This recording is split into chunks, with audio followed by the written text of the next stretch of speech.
युद्ध के बीच में अमेरिकी राष्ट्रपति डोनाल्ड ट्रंप ने ईरान को फिर वार्निंग दी है और कहा है कि अब उसके पास बातचीत का यह आखिरी मौका है।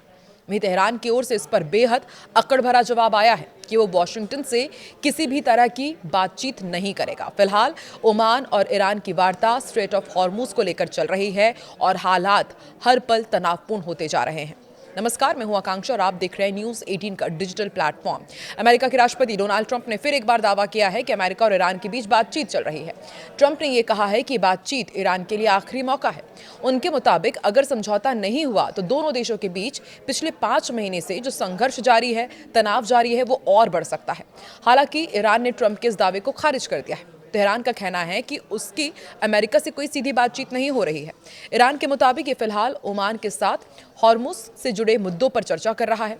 इसी बीच गाजा को लेकर भी तनाव बना हुआ है। ट्रंप के बोर्ड ऑफ पीस ने कहा है कि अगर इजराइल गाजा से अपनी सेना हटाए तो उससे पहले हमास को पूरी तरह हथियार छोड़ने होंगे।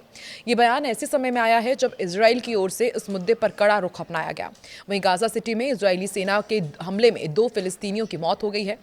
इस घटना के बाद कतर, मिस्र और तुर्की ने संयुक्त बयान जारी किया और गाजा पट्टी पर इजराइल के लगातार हमलों की निंदा की और हिंसा रोकने की अपील की। वह ईरान के कुछ सांसद विदेश मंत्री अब्बास अराक्ची को पद से हटाने की तैयारी कर रहे हैं। ईरान इंटरनेशनल की रिपोर्ट के मुताबिक सीनियर सांसद हुसैन अली हाजीदेलगानी ने मंगलवार को कहा कि हम अराक्ची के खिलाफ महाभियोग लाने के सबूत और जरूरी जो डॉक्यूमेंट्स हैं वो जुटा रहे हैं। सही समय आएगा तो ये प्रक्रिया शुरू कर दी जाएगी। दूसरी तरफ ईरान में राष्ट्रपति मसूद पजेश्कियान के अधिकारों में बड़ी कटौती की खबर सामने आई है। इजरायली चैनल 14 की रिपोर्ट के मुताबिक सुप्रीम लीडर मुस्तफा खामेनेई ने सुरक्षा और विदेश नीति से जुड़े अहम मामलों में राष्ट्रपति की भूमिका सीमित कर दी है। रिपोर्ट में दावा किया गया है कि राष्ट्रीय सुरक्षा, परमाणु कार्यक्रम और अमेरिका से बातचीत जैसे बड़े मुद्दों पर अब इस्लामिक फोर्स यानी कि IRGC के कमांडर अहमद वाहिदी ही फैसला लेंगे और उनका फैसला अंतिम माना जाएगा।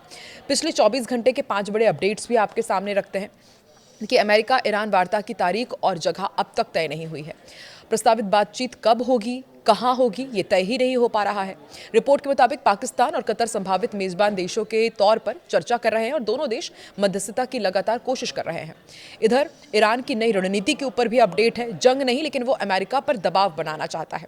दरअसल रॉयटर्स की एक रिपोर्ट है, उसके मुताबिक ईरान अब सीधी सैन्य जीत के बजाय समुद्री व्यापार, तेल आपूर्ति और अहम शिपिंग रूट्स पर दबाव बनाकर अमेरिका और उसके सहयोगियों की लागत बढ़ाने की रणनीति अपना रहा है। इधर ईरान ने दावा किया है कि हॉर्मुज के ऊपर जो रीपर ड्रोन उड़ाया जा रहा था वो उसने मार गिराया है। RGC ने दावा किया कि हॉर्मुज के ऊपर उड़ रहे MQ-9 रीपर ड्रोन को एयर डिफेंस सिस्टम से मार गिराया है। हालांकि ये नहीं बताया कि ड्रोन किस देश का था। इधर अमेरिका ईरान पर दबाव बढ़ाने के लिए नए विकल्प तलाश रहा है। CNN की रिपोर्ट के मुताबिक अमेरिकी सेंट्रल कमांड यानी कि सेंटकॉम ने अपने सैन्य विशेषज्ञों से ईरान पर दबाव बढ़ाने और उसे सजा देने के लिए नए सुझाव मांगे हैं। अधिकारियों ने इसे असामान्य कदम बताया है। इधर हूती धमकी के बाद 6 सऊदी सुपर टैंकर्स ने रास्ता बदल दिया है। यमन की हूती विद्रोहियों की धमकी के बाद 6 सऊदी सुपर टैंकर्स ने लाल सागर और बाब अल मंदेब के बजाय अफ्रीका के दक्षिणी हिस्से से लंबा समुद्री रास्ता अपनाया। इससे क्षेत्र में शिपिंग सुरक्षा को लेकर अब एक नई चिंता बढ़ गई है। तो ये 5 बड़े अपडेट्स आपके सामने हैं। आगे और क्या खबर है ये भी आपको बताते हैं। इधर ओमान के तट के पास एक बार फिर हंगामा तब मचा जब यहां से गुजर रहे एक मालवाहक जहाज पर अज्ञात प्रोजेक्टाइल से हमले किए जाने की खबर सामने आई है। ये जानकारी ब्रिटेन की समुद्री सुरक्षा agency UK maritime trade operations यानी कि UKMTO ने दी है। एजेंसी के मुताबिक जहाज ने VHF चैनल 14 पर संदेश भेजकर बताया कि उस पर हमला हुआ है। उस समय जहाज ओमान से खासाब शहर से लगभग 20 समुद्री मील उत्तर पूर्व में समुद्र में मौजूद था। UKMTO ने बताया कि घटना की जांच शुरू कर दी गई है। इसके साथ ही इस समुद्री मार्ग से गुजरने वाले सभी जहाजों को सतर्क रहने और किसी भी संदिग्ध गतिविधि की तुरंत सूचना देने की सलाह दी गई है। फिलहाल इस हमले की जिम्मेदारी किसी भी संगठन या समूह ने नहीं ली है। ये घटना ऐसे समय पर हुई है जब स्ट्रेट ऑफ हॉर्मुज के आसपास पहले से ही तनाव बना हुआ है। हाल ही के महीनों में अमेरिका और ईरान के बीच बड़े सैन्य तनाव के कारण इस क्षेत्र में सुरक्षा को लेकर चिंता बढ़ गई है। अमेरिका लगातार ईरान से इस रणनीतिक समुद्री मार्ग पर जहाजों की सुरक्षित आवाजाही सुनिश्चित करने की मांग करता रहा है। वह ईरान का कहना है कि उसके तट के पास समुद्री क्षेत्र में होने वाली गतिविधियों पर उसकी निगरानी और अधिकार होना चाहिए। ईरान अमेरिका युद्ध के दूसरे दौर में करीब 12 दिन की लड़ाई के बाद जो अमेरिकी राष्ट्रपति डोनाल्ड ट्रंप ने शनिवार को ऐलान किया था कि वो ईरान पर अब अपने हमले को रोकने वाले हैं। ईरानी अधिकारियों ने दावा किया है कि उनके और अमेरिका के बीच किसी तरह का समझौता हुआ ही नहीं है। हालांकि अमेरिकी राष्ट्रपति लगातार ये कह रहे हैं कि ईरान अब उनसे समझौता चाहता है, लेकिन तेहरान अमेरिका से किसी तरह की बातचीत से इनकार लगातार करता रहा है। एक बार फिर से ट्रंप ने कहा है कि अब ईरान के पास समझौते का आखिरी मौका है, लेकिन तेहरान की ओर से कोई सकारात्मक जवाब नहीं आया। दूसरी तरफ ओमान के साथ ईरान हॉर्मुज को लेकर बातचीत कर रहा है। ओमान की तरफ से जो प्रस्ताव दिया गया है उस पर ईरानी अधिकारी वार्ता कर रहे हैं और संकेत मिले हैं कि वो इस पर तैयार भी हो रहे हैं। और अगर ऐसा होता है तो ओमान और ईरान की निगरानी में हॉर्मुज से जहाजों की आवाजाही शुरू हो जाएगी और इसे अमेरिका के लिए बड़ा झटका माना जा रहा है। इसे लेकर ओमान ने एक ऐसे टैक्स का प्रावधान रखा है जो बाध्य नहीं होगा। हालांकि ईरान खुलकर अभी हॉर्मुज की स्थिति को लेकर कुछ भी नहीं बोल रहा है, लेकिन वार्ता से उसने इनकार नहीं किया है। एक तरफ अमेरिकी राष्ट्रपति डोनाल्ड ट्रंप दुनिया को यह भरोसा दिला रहे हैं कि हॉर्मुज को लेकर समझौता करीब है और ईरान के साथ नई बातचीत सोमवार से शुरू होगी। दूसरी तरफ उसी रणनीतिक समुद्री मार्ग में एक तेल टैंकर के पास धमाके की खबर ने पूरे पश्चिम एशिया में फिर तनाव बढ़ा दिया है। ट्रंप ने रविवार को एयरफोर्स वन के पत्रकारों से बातचीत के दौरान कहा था कि ईरान के खिलाफ जिस सैन्य हमले पर विचार किया जा रहा था वो दूसरे विश्व युद्ध के बाद का सबसे बड़ा हमला होता।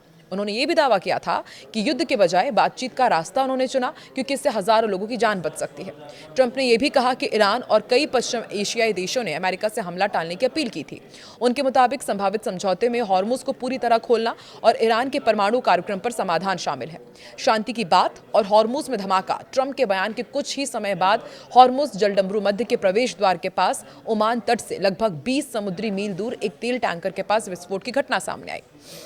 ब्रिटेन की United kingdom maritime trade operations ने इसकी पुष्टि की और बताया कि जहाज और चालक दल सुरक्षित है, लेकिन मामले की जांच भी की जा रही है। आसपास गुजर रहे सभी जहाजों को अतिरिक्त सावधानी बरतने की सलाह दी गई है। इसी बीच रिपोर्ट्स में यह भी दावा किया गया है कि ईरान ने इस्लामिक रिवोल्यूशनरी गार्ड कॉर्प्स यानी कि IRGC ने सिरिक क्षेत्र से जहाज रोधी क्रूज मिसाइल दागी है। हालांकि इस दावे की आधिकारिक पुष्टि अभी नहीं हुई है। उधर ईरान के विदेश मंत्री अब्बास अराक्ची ने कहा है कि ओमान के साथ हॉर्मुज के मैनेजमेंट को लेकर बातचीत अंतिम चरण में है। ईरानी विदेश मंत्रालय ने भी संकेत दिए हैं कि दोनों देशों के बीच नए शिपिंग रूट पर सहमति बनने करीब है। हालांकि ईरान ने साफ कर दिया है कि किसी भी नए समुद्री मार्ग पर सहमति बनाने का मतलब ये नहीं होगा कि हॉर्मुज पूरी तरह खोल दिया जाएगा। हॉर्मुज दुनिया के सबसे अहम ऊर्जा मार्गों में शामिल है।